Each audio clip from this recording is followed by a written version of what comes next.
Sabe aquela sensação de que não importa o que a gente faça, o mercado financeiro parece que está sempre um passo à nossa frente? Aquela pulga atrás da orelha de que talvez as regras do jogo não sejam exatamente as mesmas para todo mundo? Pois é isso que a gente vai investigar hoje. Essa é a pergunta de US$ 1 milhão, né? E olha, quando a gente ouve certas histórias, fica bem fácil entender por que tanta gente pensa assim. Tem um caso incrível contado no livro Flash Boys, do Michael Lewis. É uma história real.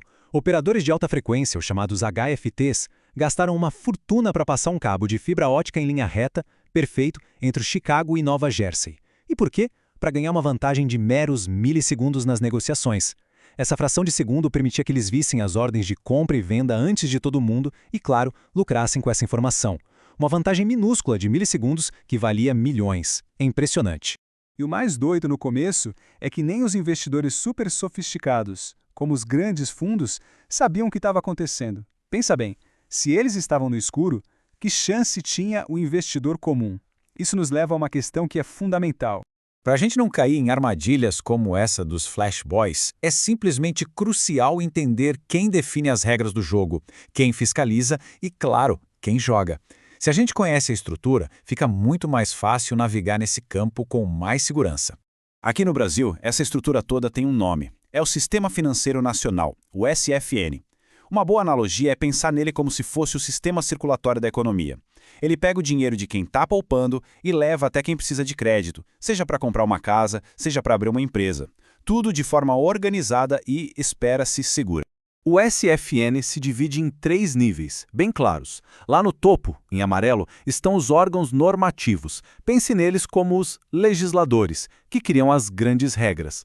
Logo abaixo, as entidades supervisoras, como o Banco Central e a CVM, que são os fiscais, garantindo que todo mundo siga as regras. E na base, os operadores, que são os bancos, as corretoras, a bolsa, basicamente as instituições com as quais a gente lida no nosso dia a dia. Então, esses órgãos normativos, com o CMN na liderança, são tipo os arquitetos do sistema. Eles não entram em campo para jogar, mas eles desenham o campo, sabe? Definem as diretrizes gerais para a política de moeda e de crédito do país. Aí vem os supervisores. O Banco Central, ou BCB, é tipo o banco dos bancos, o guardião da nossa moeda. E a CVM? A CVM é a xerife do mercado de capitais, protegendo os investidores de práticas como aquelas que a gente viu no caso dos Flash Boys. A missão deles é garantir um jogo limpo. E, por fim, os operadores. Aqui sim falamos dos bancos onde temos conta, das corretoras onde investimos, da própria bolsa de valores. São eles que estão na linha de frente, interagindo com o público e oferecendo os produtos e serviços financeiros. Bom, agora que a gente já conhece o campo, as regras e os árbitros, a pergunta se volta para dentro. Que tipo de jogador cada um de nós é nesse universo? Basicamente, existem 3 perfis. O conservador, que bota a segurança acima de tudo. O moderado, que está buscando um equilíbrio, aceitando um pouquinho mais de risco para ter um retorno melhor. E o agressivo, que topa mais volatilidade, de olho num potencial de ganho maior. Saber onde a gente se encaixa é o primeiro passo para montar uma boa estratégia. Os objetivos financeiros é que definem o ritmo do jogo. Metas de curto prazo, tipo uma reserva de emergência, pedem segurança e liquidez. Já para a aposentadoria, que é um objetivo de longuíssimo prazo, aí sim é possível pensar em assumir mais riscos em busca de um crescimento maior lá na frente. E agora, vamos para a tática que talvez seja a mais importante de todas, que serve para qualquer investidor, não importa o perfil ou o objetivo. Vamos falar de diversificação. A ideia é super simples, mas muito poderosa. Ao invés de apostar tudo em um único lugar, o dinheiro é distribuído. Assim, se o investimento vai mal, o bom desempenho de outros pode compensar. É o famoso não colocar todos os ovos na mesma cesta, mas levado a sério. E olha, isso não é achismo, é matemática. Este gráfico, a fronteira eficiente, é a prova. Ele mostra o risco no eixo horizontal e o retorno no vertical. Essa linha curva, a tal da fronteira, representa as carteiras que oferecem o máximo de retorno possível para cada nível de risco. O grande objetivo, então, é montar um portfólio que fique em cima dessa linha.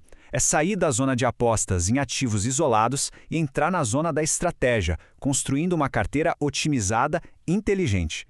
Certo, carteira diversificada e montada. Mas como saber se ela está indo bem de verdade? Como medir se todo aquele risco que foi assumido realmente valeu a pena? Para isso existe uma ferramenta fantástica chamada Índice de Sharpe. Pense nele como uma nota, um placar mesmo, para o desempenho dos investimentos. Ele não olha só quanto rendeu, mas sim um retorno ajustado ao risco que foi tomado. A fórmula pode parecer meio intimidadora, mas a ideia por trás é bem tranquila. O índice mede o quanto o investimento rendeu a mais do que uma aplicação super segura, como o Tesouro Selic. Depois ele pega esse ganho extra e divide pela volatilidade do ativo, ou seja, pelo sobe e desce dele. No fundo, ele responde uma pergunta simples. O ganho compensou o estresse? E a regra prática é fácil de lembrar. Um índice de Sharpe acima de 1 é considerado ótimo. Significa que o risco está sendo muito bem recompensado. Quanto maior o número, melhor o resultado daquele investimento. Simples assim. Então, olha só o caminho que a gente percorreu. Partimos de uma sensação de que o jogo é manipulado para uma compreensão de que, com as ferramentas certas, ele se torna navegável. E aí a gente volta para a nossa pergunta inicial. Sim, o mercado é extremamente complexo. Sim, existem jogadores com vantagens de milissegundos. Mas isso significa que é impossível para o investidor comum ter sucesso? A resposta é que não precisa ser. Não quando se entende as regras do jogo. Quando se conhece o próprio perfil, se define objetivos e se usa estratégias inteligentes como a diversificação. O conhecimento não dá a velocidade da fibra ótica, mas ele entrega uma coisa muito mais poderosa: a clareza para tomar boas decisões para o longo prazo. E no fim das contas é tudo sobre isso. A educação financeira não é sobre achar um truque, uma fórmula mágica. É sobre capacitação. É sobre ter o conhecimento necessário para construir um futuro financeiro sólido, consciente e, acima de tudo, que esteja sob o nosso próprio controle.